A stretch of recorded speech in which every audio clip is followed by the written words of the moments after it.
Hey guys, yay! I fixed it.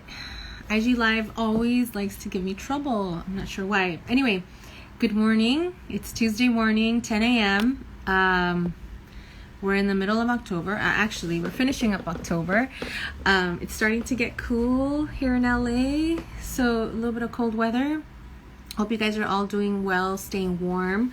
Usually I cover my neck with a scarf, which also doubles as a face mask. Either way, stay warm, whatever way you choose.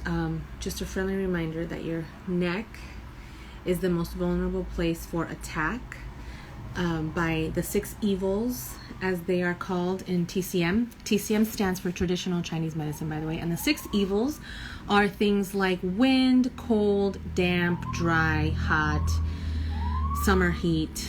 I think that covers it. Anywho, so today I'm really excited, you guys. This is Conversations to Empower. I want to thank you all for, number 1, being here and joining us here today. Number 2, being super patient with me because I know I haven't been consistent with having the... Okay, my thing paused, but I'm back. Anyway, I want to thank you guys for being patient because I know I'm not having the series as consistent as I would like. Mom life is all I can say. Anywho, today we have Laura Croyt from... she actually graduated from SEU, and which is the same program, and she is an Ayurvedic practitioner. For those of you that are not familiar with Ayurveda or what that means, Ayurveda is the traditional medicine of India. And here's Laura now. Hi, good morning. Hi there, good morning. We did it. Yes, we made it happen. Thank you for your patience. Of course. I'm gonna see if I can have my headphones here. No. Okay, that's. How are you? I'm good. Yeah, So, doing good. There's a bit of some fires near me, yeah, so more fire season. But we're good. where Yeah. do you live? I'm in Pomona right now, so more like east of LA. Yeah, I'm Yeah, familiar. Okay, so your air quality is well, all of our air quality is not that great right now. compromised. Yeah. Yeah, I woke up to a bunch of on my car Oh yesterday. no. Yeah. Where do And you it live? smells like campfire outside. Oh my gosh. Yeah, that smell, man. Are you in LA? I live in Highland Park, yes. Oh, So okay. I'm kind of close to the Pasadena Mountains, the San Gabriel Mountains. For Um, those fires that were like last month, you must have had a lot of ash too, right? it was awful. I actually left. I escaped to the desert. Oh, smart. Yeah, Ironically, going there instead. I know, right? That's awesome. Nice. Oh, this is my SEU cup, by the way. Oh my gosh, I didn't get one of those. Or did Yeah. I? I got a mask. They sent us a mask for our alumni. When did you finish? I just graduated in April. Oh my gosh, Yeah, congrats. thank you. How amazing. Yeah, it's such a And great. you know Nadia Oh, Guinea, Nadia. She's one of Nadia. my Oh, I think maybe she was in the program like she's beneath me, like the first year program. yeah, she started I think after you did. But Nice. yeah, she commented and was like, I know her, I went to school with her. Oh, so sweet. Yeah. Yeah, that program's awesome. There's so many. That school in general is amazing. I love it. Yeah. Did you get to work with Dr. Prasad? Is he still there?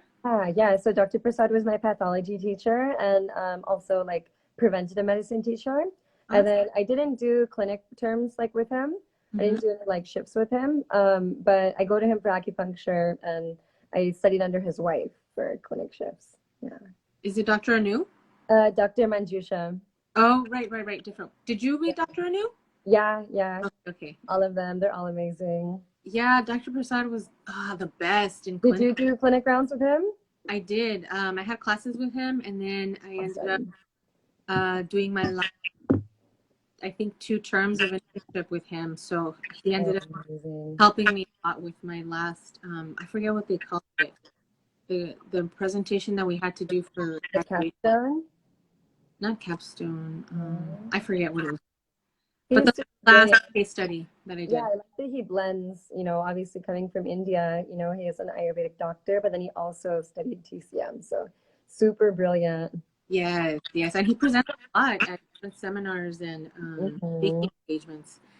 By the way, we're all geeking out here on TCM and Ayurveda right I know. now. This is So, basically what the life's about. I'm so just yeah, exactly. So TCM and Ayurveda bear a lot of similarities. As hmm TCM is traditional Chinese medicine. It really does encompass the traditional medicine from different countries in Asia, so China, Korea, Japan.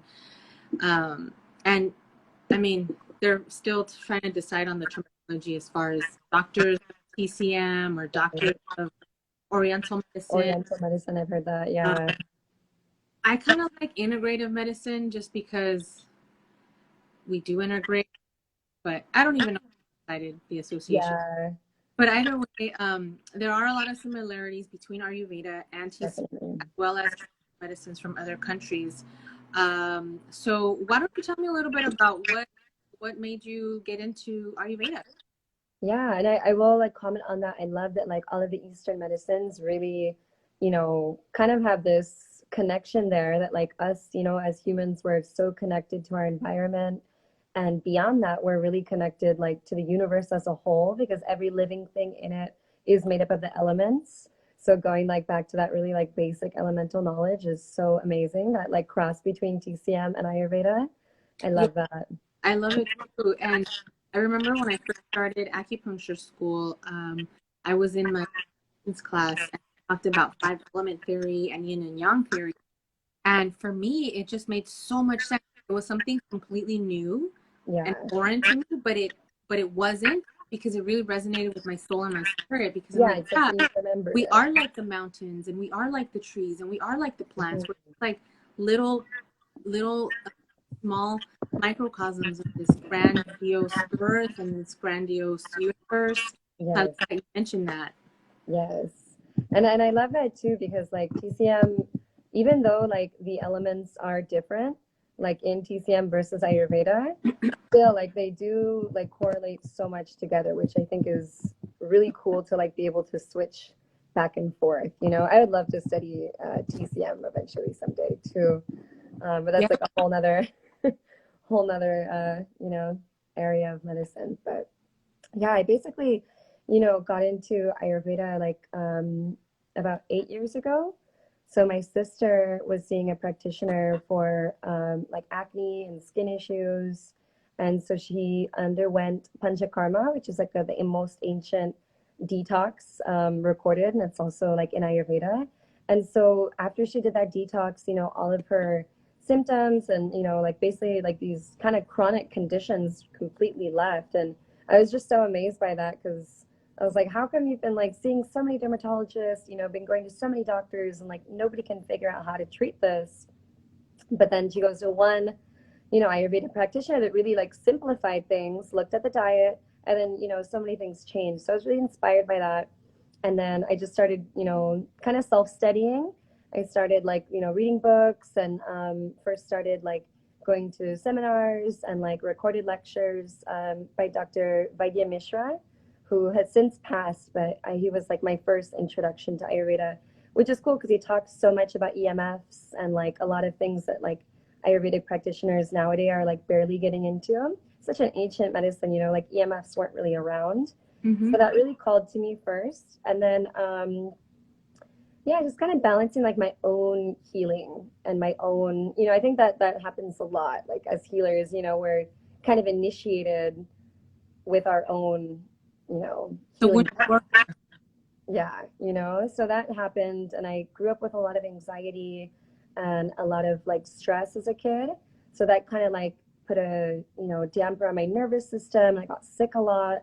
So, Ayurveda really helped me to kind of control that anxiety and that like mental aspect of well-being. Amazing. Yeah. And that's kind of prompted you to get into the Ayurvedic program. Hmm. Love it. I mean, I have a similar story too. I had my own health issues and had to go through my own healing journey, which I'm still on. the healing journey is It never ends. we're always going to be a work in progress. Hopefully, right? Because we always want to improve and be better. That's really inspiring, because Ayurveda is something that is very foreign also to a lot of us.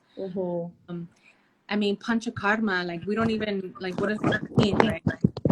There's like the dosha, right? The pitta, vata. Introduction to Ayurveda years back when did I have my first show? Probably like 2007 or 8. I was at a seminar for mental health healing using natural alternative therapy. And I met this woman, Durga Leela. She's a founder of Yoga of Recovery. And she did an amazing presentation on Ayurveda. And she was my roommate. So she was breaking down for me in the room. Like, doshas or this. And she told me what I completely forgot. And even though we went over it again in my TCM program, because it's not something I practice regularly, it's not something I recall. But I don't even remember what my dose was. But I do remember there being a lot of similarities and reflections of the way of thinking, how we diagnose. I mean, Dr. Prasad is a perfect example, because he combined both medicine really well, and in a very synergistic fashion, so that they work boosting each other's healing benefits. Yeah, that integrative aspect is so key. I think it's awesome. So what are you passionate about in Ayurveda? Like, what is your specialty, if you have one? Yeah, so I guess like I haven't really chosen it, but like I feel like it's chosen me, if that makes sense. Like a lot of my patients or clients now are like mostly all women. So I'm treating a lot of like women's fertility issues, menstrual issues, and in general just like women's health. Women's health. That's kind of something I've always been interested in. But also like I really love like geriatrics too. In Ayurveda we have a branch called Rasayana, and Rasayana is basically like the longevity aspect of life. So it's like a way to prolong your life with lifestyle medicine, herbs, diet, but it also kind of meshes with like geriatrics. So working with elders. And just a side note, geriatric, guys, means working with patients of the 65 and up, right? Yeah, 65 and up, I'd say. So it's kind of working with that demographic. That's awesome.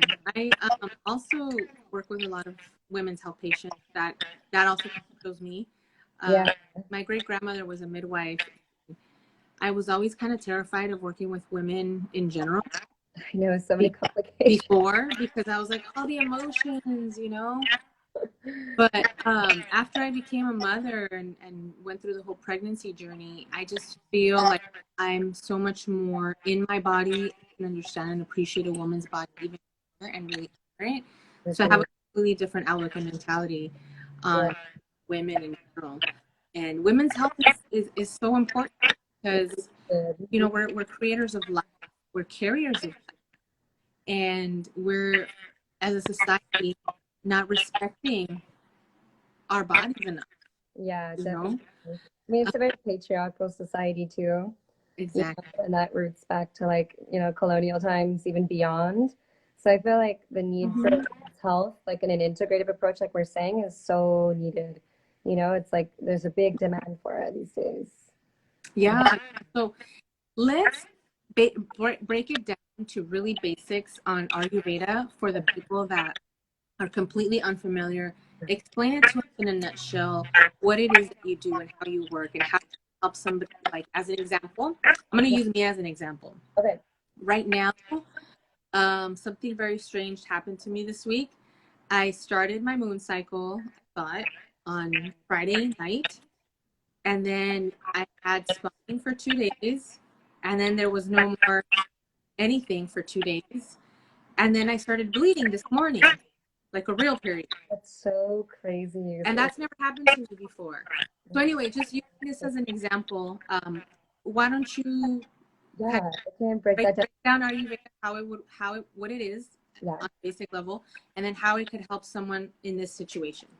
Yeah, it's really interesting you say that too, because I myself have experienced that earlier this week, literally the same exact thing you're talking about. And Ooh, two of my clients also experienced really? that. Wow. So this might even be something beyond like the scope of like just one's, physiology. That might even be, more Right. of like in Ayurveda we use a lot of like jyotish, a lot of like astrological influences, so planetary influences on one's body and Yeah. also, the environment in general. So that might be something beyond that because, you're not the only person literally this week, same exact thing. That's Um, what I'm thinking. that's so A crazy, right? cosmological event. I'm wondering what happened with that. But okay, so we'll break down like what Ayurveda is for people who don't know. Basically, Ayurveda is the ancient medical system of India, and it's been said that it's like, some of the oldest recorded medical systems, known to humankind, which is awesome. Same with TCM. What's cool is that like in Ayurvedic medicine, we really break down what the actual word Ayurveda means. So Ayur means life in Sanskrit, Veda means the knowledge or the science of. So Mhm. it's literally the knowledge or science of life. So we're really looking at how to protect life, how to prolong life, how to preserve life. And if life is compromised, we want to just try to protect it as best as we can. That's why it's like this multifaceted lifestyle medicine, basically. It teaches you how to live in accordance with nature, with your natural rhythms, and in general, your environment. So same thing in TCM, traditional Oriental medicine, we look at elements, right? So we really go back to this basic, fundamental elemental makeup. And so everything in the universe is made up of these elements. And in Ayurveda, we call them as the Pancha Mahabhutas. Pancha meaning five, Maha meaning great, Bhutas meaning elements. So these five great elements make up everything. There's space, water, fire, air, and earth. So space, air, water, fire, earth basically encompass every living being. And so in Ayurveda, we look at how these things come together in the body. So space and air together in the body creates a constitution or even functions that we call as vata or vayu, which translates to wind or air. Fire and water together, in the body manifests as pitta, which is also, that fire element in the body, transformation. So the vata aspect with the wind is more movement, all movement in the body. Pitta is all transformation. Now the third one is kapha, which is basically made up of earth and water. So this is more, when we see earth and water in the body, it's kapha. So that could be, your stability and, bones and joints, ligaments, everything that creates structure in the body, essentially. And so what's cool about this is that every single person has varying levels of all of these doshas, we call it vata, pitta, kapha, these combination of elements that are present in every single person's body and everything that's alive in the universe, but in different combinations. So like one person might have more, you were saying you found out your dosha, more kapha, more vata, more pitta, just depends. And it So fluctuates, correct? it fluctuates. That's what's interesting. Dosha actually, like in Sanskrit, means that which vitiates. So that which is bound to go out of balance. So the whole aspect of Ayurveda, the science, is to try to bring balance to the doshas that are present in our body and also really influenced by what's happening around us. Okay, cool. Are you familiar with the yin and yang theory? Yes. Would you say that the dosha theory is kind of similar to the yin and yang theory in I this? th- I think it'd be more probably a little bit more closer to like the elemental makeup. Like I heard that like there could be people that are more like the tree and branch or the root and branch theory, that Mm-hmm. like the root is more, what person that they've grown up as, and then the branch is maybe more of like the things that they're coming to see you for, like their pathological state. Right. We Okay. say doshas, we have this innate constitution, kind of like a baseline. Like that's your baseline that you're born with. And then throughout your life, doshas are changing, environment, mental, diet, lifestyle fluctuates. And then you have what we call as a vikruti, which is a lot more important than at least in clinical medicine, a lot more important than that baseline. Because the Vikriti is more of what the doshas, how they've pathologically progressed in the body.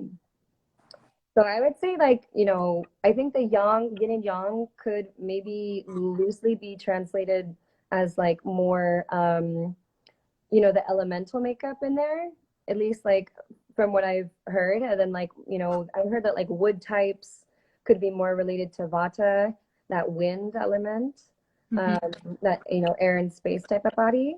And then, metal and all of that. So it's really interesting. But I would say mostly the elements are like closely related. And at least when we talk about vitality, right? In TCM, you guys talk about chi, how to control the chi, how to like free the chi, how to like, it's all about how to, work with the chi in person's bodies.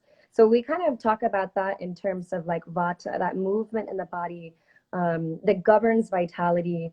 We call it as prana vata. So that prana vata is really what moves throughout the body and governs a lot. Awesome. So the doshas are ever changing and always flowing.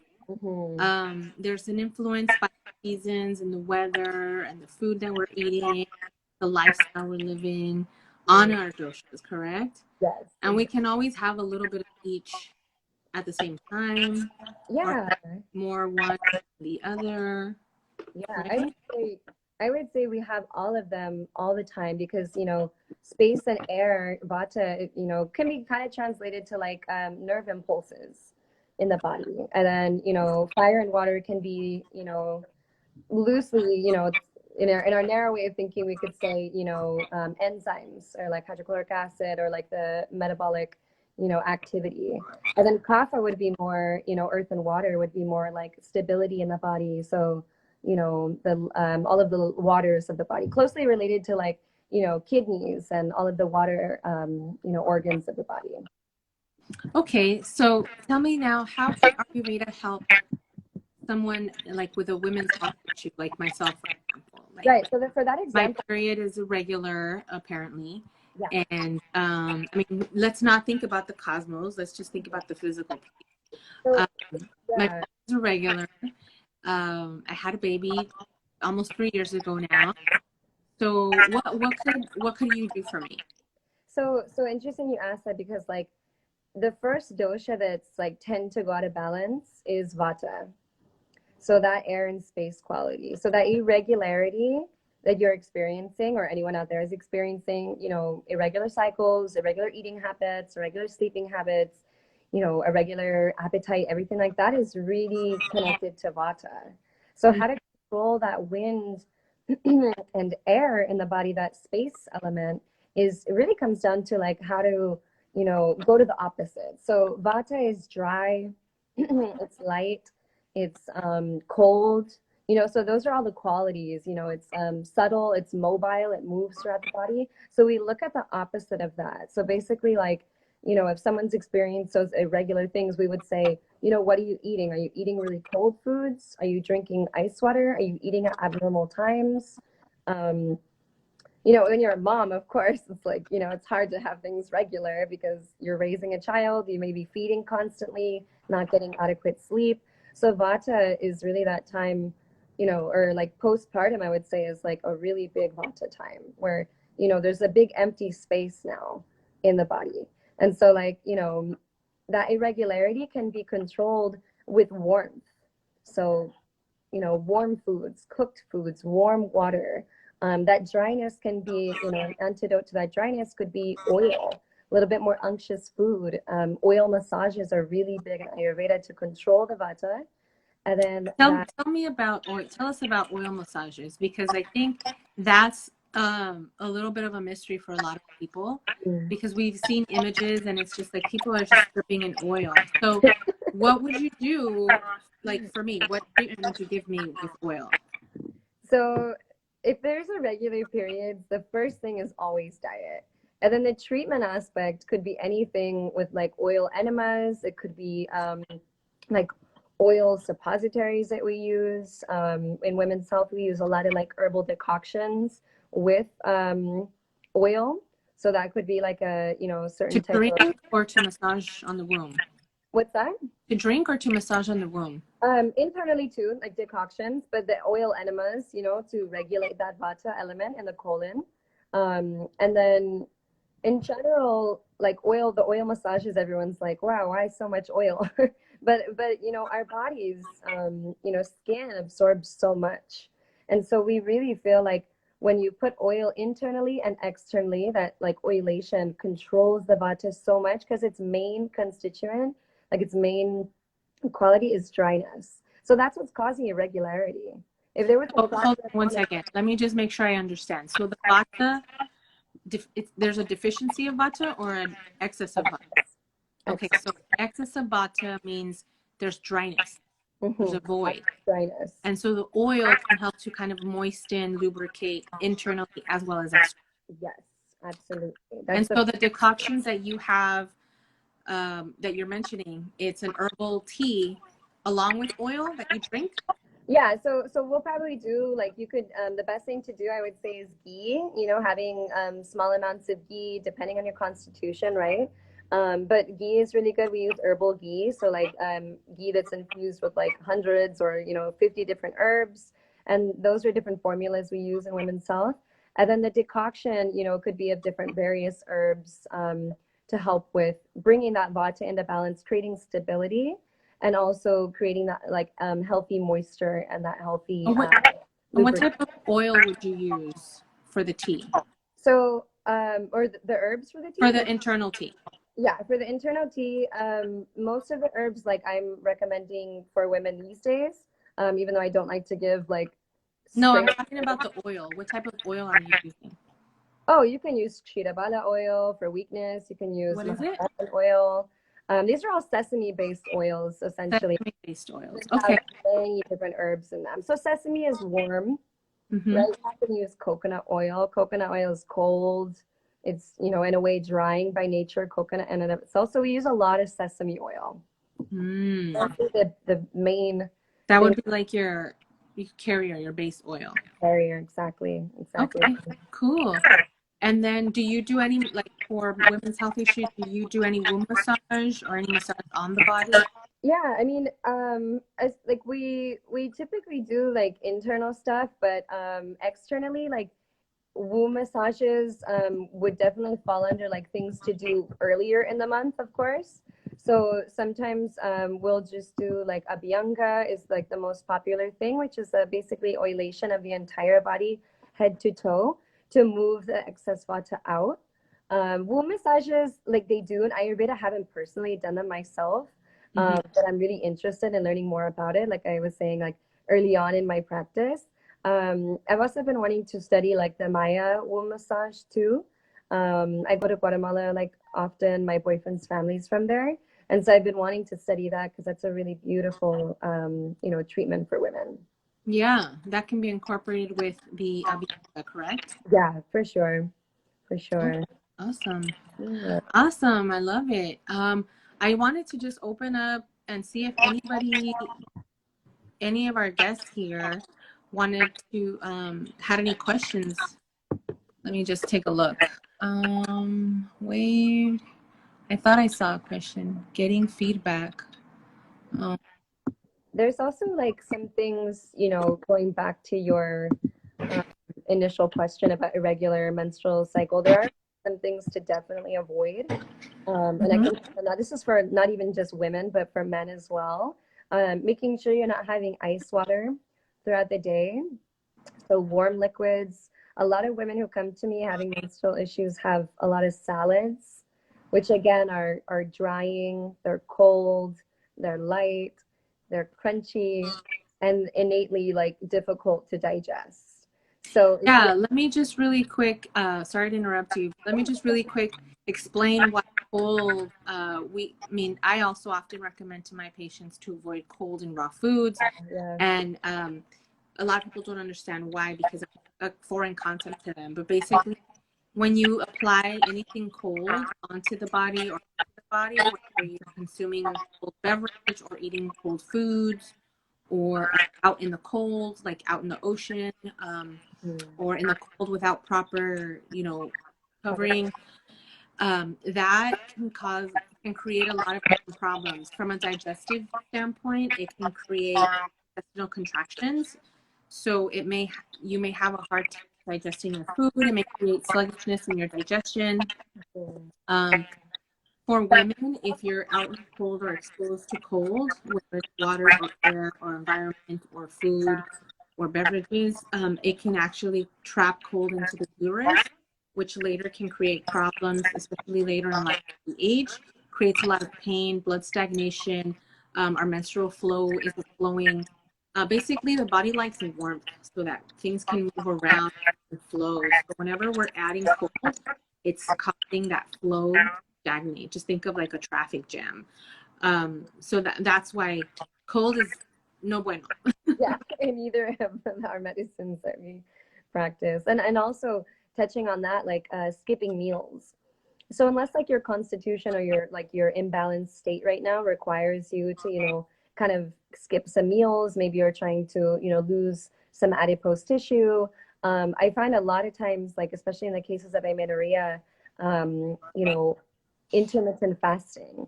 So going extended periods of time without eating, if you have a menstrual disorders, is in Ayurveda, not suggested, because that can prolong that pathology. Again, that emptiness, that air, that space in the body that's not being filled with warmth, it's just going to create more wind like a tornado.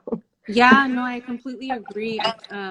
I will have sometimes patients that skip breakfast or are doing intermittent fasting, and I don't recommend it either. If anything, I would recommend reverse fasting, which is where you're not eating when the sun is down, basically at night, sleeping. That's the only time. So like having your last meal at like 6, 7 p.m. and then having your first meal at 6, 7 in the morning is ideal. Simply because as far as the circadian rhythm is concerned, our digestion is at its peak in the morning. We're peaking at between 7 and 11 a.m. and that's the best time to have like your hearty meals, while it's winding down towards the end of the day. That's to kind of start having lighter meals, so that by the end of the day, your body's tired, it's not so much. But it's good to, I feel it is good to have like some time between meals where you're not eating, so you're giving your body and digestive system a chance to do its thing without adding, like, without snacking between meals. Can help with optimizing digestion, especially for people that are bloated and fasting and things like that. For sure. That's so interesting you mentioned that, because in Ayurveda, like we say, the again with the circadian rhythms, to eat like how nature is presenting. In the morning, everything is really cold. We say more of earth and water elements are predominant in the morning time. So dew is on the floor, on the grass and everything. So that presents more of a kapha time of day, we say. So then from 10 a.m. So what would you suggest to someone have in the morning? Yeah, from 6 a.m. to 10 a.m. is kapha. So you don't want to have really heavy foods, because innately earth and water are already heavy. So a lot of people will have like cold fruit or yogurt or granola, which is really not a good idea in the morning, because those elements in the food are already predominant outside and inside of your body. So because it's too cold. Yeah, it's too cold and heavy. So it's like that already, your digestion's waking up in the morning. It's like, consider like a fire, like a log. If you throw a big log onto a fire, it's gonna go out. So you have to put like small amounts. So they say breakfast is always supposed to be a little bit light, but warm, cooked, and well spiced. So like oatmeal, porridge. You could do like savory porridge, warm porridge, and then interestingly enough, like in the 10 a.m. period to 2 p.m. is more pitta time, pitta kala we call it. So more fire and water predominant. That's when you should have your heartiest meal, because the sun is so strong from 10 a.m. to 2 p.m. And plus we're doing like the bulk of our work. So, we're doing like analytical thinking, we're kind of doing the most in the daytime. So that's where you would have a big meal, and you wouldn't want to have too much spicy foods. Anything like that could trigger an excess of pitta in the stomach, and then it could also cause acid reflux. But that's why I think in the morning I'm always craving warm things to eat. Like I love to have soup in the morning, which sounds weird, but it feels so good. And then in the afternoon I'll have like big hearty lunch. Yeah. And that usually when when I do eat that way, that usually tends to give me better energy throughout the day. I was just gonna say probably better energy, and like your digestion's more optimal to like keep you going and not getting really tired around like 3 p.m. or 4 p.m. Yeah, exactly. So the biggest thing like that people do that I find in my practice and also like just in our, societies, they have it the opposite way. So you were saying like, yeah, try to have your last meal at 6, 7, and we say to have it a little bit lighter because, your body's slowing down, getting ready for rest. But we find people have humongous dinners. They're eating like meat with potatoes and veggies, or like big pasta meals at 6 o'clock or 7, or even 8 or 9 or 10. And, your body's just not going to be able to digest those heavy foods at dinner We're, time. we're all guilty of doing it here at my house. It's hard, but to prioritize that, because once the sun goes down, digestion is already tapering down, and so whatever doesn't get digested, if you go to sleep right afterwards, ends up kind of creating a weakening in the digestive system, the fire, and then eventually that can cause undigested food to form, which was eventually causing ama, which is what we call in Ayurveda as like toxic or like negative, detrimental biofilm to build up in the gut.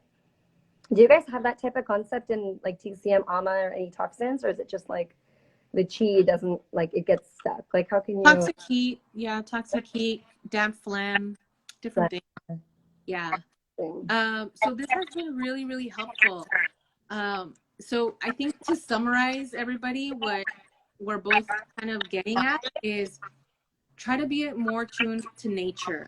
Try to rise with the sun, fall with the sun, meaning like wake up at the same time the sun is coming up, go to sleep at the same time the sun is going down.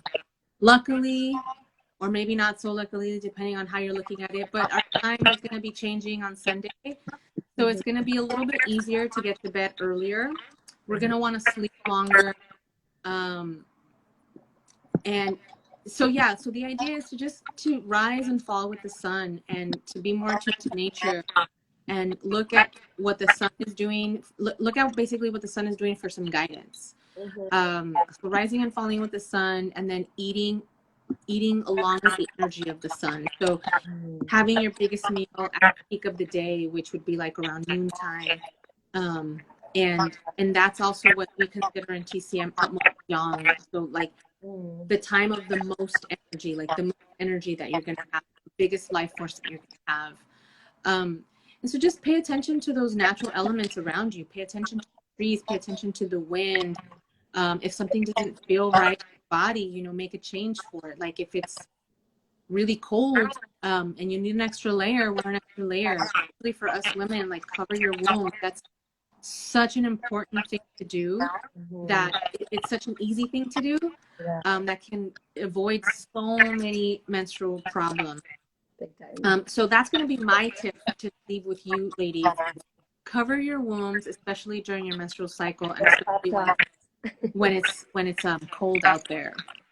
What about you? Do you have a tip that you want to leave us all with? Yeah, I would say basically like the ideal thing, is in the morning time. So we say in the morning, like, there's the most prana, or like in TCM, probably the most chi that's around, healthy amount of like energy that sustains us for, a good, robust energy throughout the day. I would say the like number one tip I have is to wake up in the morning, again, like you said, with the sun, and not have any stimulants, no coffee, no tea, and nothing that's, like no energy drinks or anything on an empty stomach. The best thing to do is have like water, hot water, room temp to warm water, I would say, in the morning, because this, washes the GI tract, it awakens digestion, it flushes the kidneys, it really stimulates that peristalsis. Whereas the coffee is really, drying, it drains the kidney energy, it drains and stresses the adrenal glands. It increases more pitta, more like fire quality in the body, which can create more, detrimental, acid formation. And it can also create more stimulating. So it can actually make you more nervous. So for women who are dealing with PMS issues and anxiety, try to avoid coffee, any like caffeine on an empty stomach. First eat first, and then I'd say 30 minutes later, have your coffee or your tea. So that's like my tip for the day. because then You mentioned, sorry, to have warm water upon rising. yeah, warm water. So you wake up, Okay. you know, evacuate your bowels, scrape your tongue, wash your mouth, and then drink warm water first. Things first. Yeah, that's my daily tip. Perfect. All right. Thank you so much for being here and for having this conversation with us and sharing all of your amazing knowledge. I think you're a wealth of information. I'm sure this was probably really new for a lot of people. So if any of you guys have any questions for us, you can absolutely send us a DM because I know we threw a lot of information out at you. And then obviously you can work with both of us. We're both working virtually. Is that right? Are you working virtually? Yes, right now. Okay, perfect. And how can people work with you? Should they just DM you? Yeah, you can go to my website, Lantana Wellness. It's also in my profile, my link. Link in your bio? Yeah. Okay, perfect. Thank you again. If anybody has any questions, please feel free to reach out to any of us. And have a wonderful rest of your day, guys, and rest of your week. Thank you so much for joining. This video will be up on TV and hopefully YouTube video as well on my YouTube channel. Again, just as a reminder, Conversations to Empower is a series dedicated to uplift, inspire, and empower you all. So I hope this information has been helpful. Have a wonderful day. Bye. Bye.